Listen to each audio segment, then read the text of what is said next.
வருகின்ற ஜனவரி மாதம் கூட்டத்தொடரில் இதற்கான கவன ஈர்ப்பு தீர்மானத்தை கொண்டு வந்து முதல் நாளாக இந்த அரசை முகத்தறியை நான் கிழிக்கிறேன். நான் கேள்வி எழுப்புறேன். எனக்கு சப்போர்ட்டா எங்க அண்ணன் எடப்பாடி உங்க எம்எல்ஏக்களோட எழுத்து மட்டும் நில்லுங்க, நான் பார்த்துக்கிறேன்.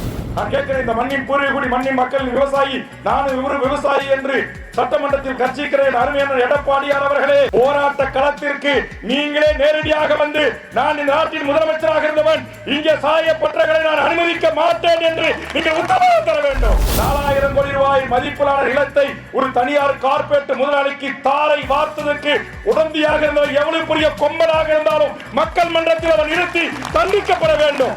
நீங்கள் கண்ணிருந்தும் குருடர்களாக, காதிருந்தும் செவிடர்களாக இந்த மண்ணின் மக்கள் வரி பணத்தில் சம்பளம் பெற்றுக்கொண்டு வாழ்கின்றீர்களே, உங்களுக்கு அசிங்கமா இல்ல? அசிங்கமா இல்ல? மிகப்பெரிய ஊழல் நடந்திருக்கிறது, முறைகேடு நடந்திருக்கிறது. சட்டத்துக்கு புறம்பா 100 ஏக்கர் நிலத்தை 99 ஆண்டு லீஸ். 99 ஆண்டு வரைக்கும் இங்க உட்கார்ந்து இருக்கிற யார் வாழ முடியும்? யார் கோப்பு பார்க்க முடியும்?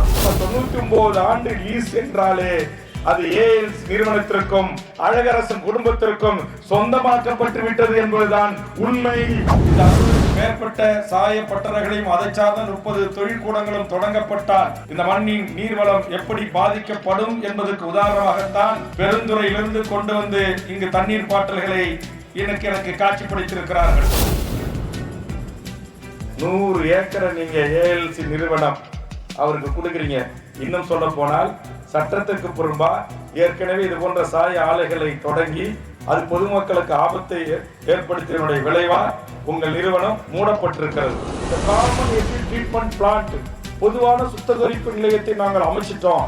அப்படியே உலகத்திலே லேட்டஸ்ட் தரவு கொண்டு வந்து நாங்க ஒரே ஒரு சொட்டு கூட கழிவு நீரை பூமியில விட மாட்டோம், 0 டிஸ்சார்ஜ் சொல்றோம். ஒரு மைல் டிஸ்சார்ஜும் கிடையாது. எனக்கு தெரியும்.